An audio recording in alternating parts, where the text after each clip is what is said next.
twin porn stars of movies and video games have long been snowballing the legacy of Uncharted, passing it back and forth between their wet mouths.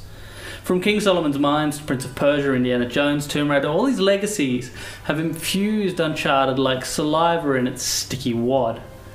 Of course, the passing continues with an Uncharted movie schedule for 2013, and speaking of sticky wads, casting Mark Wahlberg as Drake.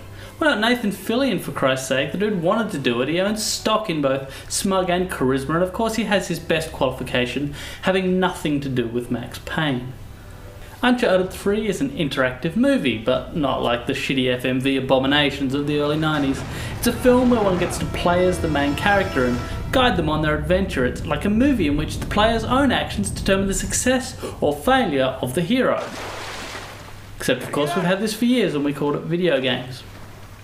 So where Uncharted 3 differs from most video games isn't so much that it's a movie you can control, but that so often it's a video game that you can't. Uncharted 3 features many brilliant scenes, but in a lot of cases the level of interaction with these sequences is minimal at best. It works best as a narrative when you remove the weakest link, the flaw in the interactive movie thing, namely me. A scene in the desert is perhaps the best example. It's a long passage of the story. It's a series of scenes depicting our hero stumbling lost through the desert. It's all very evocative and very clever, except that the user's input is limited to a meaningless trudge. What you do actually makes no difference. Your direction, your speed, none of your choices make any difference. So, am I actually playing this game at this point? Is it even a game at this point? You gotta be kidding me. Of the two main elements, the narrative and the gameplay, there are key flaws in both. Narratively, Uncharted 3 doesn't always make a lot of coherent sense. Apparently in the making of, the developers flat out state they made a series of set pieces and scenarios and then just sort of stuck them together with chewing gum and smug machismo until they got what they wanted. And it really does show. Whole sections of this seem unnecessary. For example, there's a boat bit just because apparently they wanted a bit with a boat. It doesn't really add anything. Uncharted 3 also takes the two most interesting characters, who are themselves a pleasant break from the mutual suicide pact that is Sully and Drake, and then removes them just as they're getting important. There's a trope in television for when a character's written out of the story, which is that they've been put on the bus. They're not dead, but they're not here. They might well catch another bus back, but for now they've popped down to Adelaide to visit Granny or something like that. Uncharted 3 literally puts its most interesting characters on a bus, a physical bus with wheels and everything. I can't tell whether that's smart or oblivious. What happened to you two?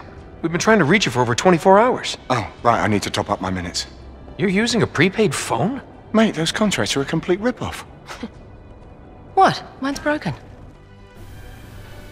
Gameplay suffers similarly from trying to be an interactive movie, or more to the point, trying to make me be the guy playing an interactive movie. Its dramatic and cinematic chases are often hampered by the fact that I have no idea where the fuck I'm supposed to go because no one sent me the damn script. And while interaction with the environment is impressively smooth in some ways, it's just not quite right, and it looks a little stilted and strange as a result. There's another gameplay element that really deserves a mention here. While my housemate managed to complete the game before I even started it, my own game got to about halfway through and then the disc died. It sat permanently on the loading screen, the ring spinning happily forever after. An update to the PS3 soon fixed it, which is nice, but an update to the game then broke it again. I got hold of another copy of the disc and that did fix the issue. It's hard to know how serious this should be taken. On one hand, it pissed me off and it ballsed up my game experience for weeks, which by the way is why this review is so very late. And I'm not alone. If you Google for Uncharted 3 loading, you'll see how many people are affected by it, including a lot of Naughty Dog thread full of complaints. There's been no official word from Sony or Naughty Dog, so no idea how to tell how big a problem it is or what the cause is for that matter. Now this all sounds very critical and I'm probably giving a bad impression of my impression of the title. The fact is I like it. I actually really do. I just can't help thinking that there could and should be more of the experience. It should be more interactive, more fluid, but more player-centric. It's still one of the best games I've played this year as an overall experience, but something just didn't quite sit right with me this time. Maybe the magic wasn't quite there, or maybe the broken disc in my game broke the spell. But like Lindsay Lohan in Playboy, this is something I would have thought I'd dig, but I ended up with a mild disappointment and a renewed conviction to stay away from meth.